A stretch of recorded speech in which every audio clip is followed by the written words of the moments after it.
حضرت یوسف علیہ السلام اپنے تمام بھائیوں میں سب سے زیادہ اپنے باپ کے پیارے تھے، اور چونکہ ان کی پیشانی پر نبوت کے نشان درخشاں تھے، اس لیے حضرت یعقوب علیہ السلام ان کا بے حد احترام کرتے اور ان سے انتہائی محبت فرماتے تھے۔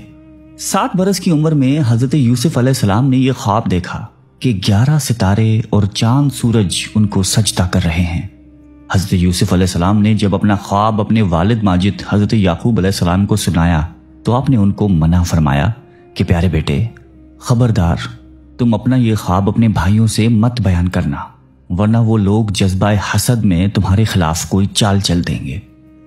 چنانچہ ایسا ہی ہوا کہ ان کے بھائیوں کو ان پر حسد ہونے لگا، یہاں تک کہ سب بھائیوں نے آپس میں مل کر یہ مشورہ کیا کہ ان کو کس طرح گھر سے لے جا کر جنگل کے کنویں میں ڈال دیا جائے۔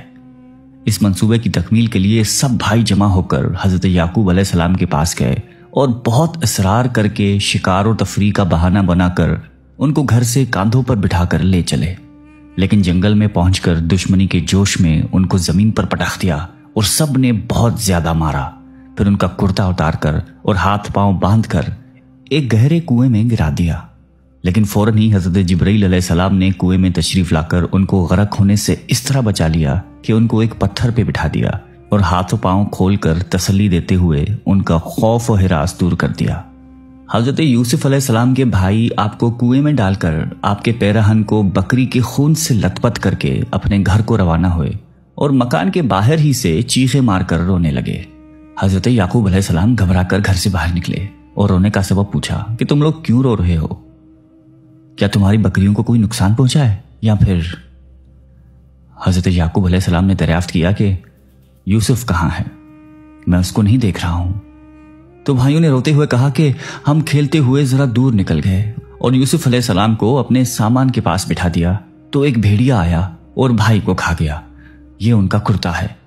حضرت یعقوب علیہ السلام نے اشکبار ہو کر اپنے نور نظر کے کرتے کو جب ہاتھ میں لے کر غور سے دیکھا تو کیا دیکھتے ہیں کہ کرتا تو بالکل سلامت ہے، کرتا کہیں سے بھی پھٹا ہوا نہیں ہے، اور فرمایا کہ بڑا ہوشیار اور سیانہ بھیڑیا تھا، میرے یوسف کو تو پھاڑ کر کھا گیا، مگر اس کے کرتے پر ذرا سی بھی خراش نہیں آئی۔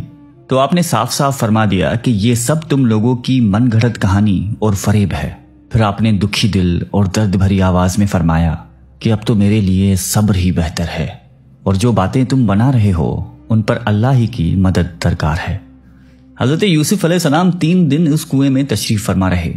یہ کنواں کھارا تھا مگر آپ کی برکت سے اس کا پانی بہت ہی میٹھا ہو گیا۔ اتفاق سے ایک قافلہ مدین سے مصر جا رہا تھا۔ جب اس قافلے کا ایک آدمی پانی بھرنے کے لیے آیا، کنویں میں ڈول ڈالا تو حضرت یوسف علیہ السلام ڈول پکڑ کر لٹک گئے۔ اس شخص نے ڈول کو کھینچا تو آپ کنویں سے باہر آ گئے۔ جب اس نے آپ کے حسن و جمال کو دیکھا تو اپنے ساتھیوں کو خوشی خوشی یہ سنانے لگا۔ حضرت یوسف علیہ السلام کے بھائی جو اس جنگل میں روزانہ بکریاں چرایا کرتے تھے، روزانہ کنویں میں جھانک جھانک کر دیکھتے تھے۔ جب ان لوگوں نے آپ کو کنویں میں نہیں دیکھا تو تلاش کرتے ہوئے قافلے کے پاس جا پہنچے اور آپ کو دیکھتے ہی کہنے لگے کہ یہ تو ہمارا بھاگا ہوا غلام ہے جو بالکل ہی ناکارہ اور نافرمان ہے۔ اگر تم اس کو خریدو تو ہم بہت ہی سستا بیچ دیں گے، مگر شرط یہ ہے کہ تم لوگ اس کو یہاں سے اتنی دور لے جا کر فروخت کرنا کہ یہاں تک اس کی خبر ہی نہ پہنچے۔ حضرت یوسف علیہ السلام بھائیوں کے خوف سے خاموش کھڑے رہے اور ایک بھی لفظ نہ بولے۔ پھر ان کے بھائیوں نے ان کو 20 درہم میں فروخت کر دیا۔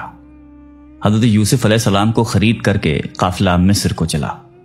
ان دنوں مصر کا بادشاہ ریان بن ولید تھا اور اس نے اپنے ایک وزیر اعظم قفطیر مصری کو مصر کی حکومت اور خزانے سونپ دیے تھے، اور مصر میں لوگ اس کو عزیز مصر کے خطاب سے پکارتے تھے۔ جب عزیز مصر کو یہ معلوم ہوا کہ بازار مصر میں ایک بہت ہی خوبصورت غلام فروخت کرنے کے لیے لایا گیا ہے اور لوگ اس کی خریداری کے لیے بڑی بڑی رقمیں لے کر بازار میں جمع ہو رہے ہیں، تو عزیز مصر نے حضرت یوسف علیہ السلام کے وزن کے برابر سونا اور اتنی ہی چاندی، اتنی ہی مشک اور اتنا ہی ریشم دے کر خرید لیا، اور گھر لے جا کر اپنی بیوی زلیخا سے کہا کہ اس غلام کو نہایتی اعزاز و اکرام کے ساتھ رکھو۔ اس وقت آپ کی عمر 13 سے 17 برس بتائی جاتی ہے۔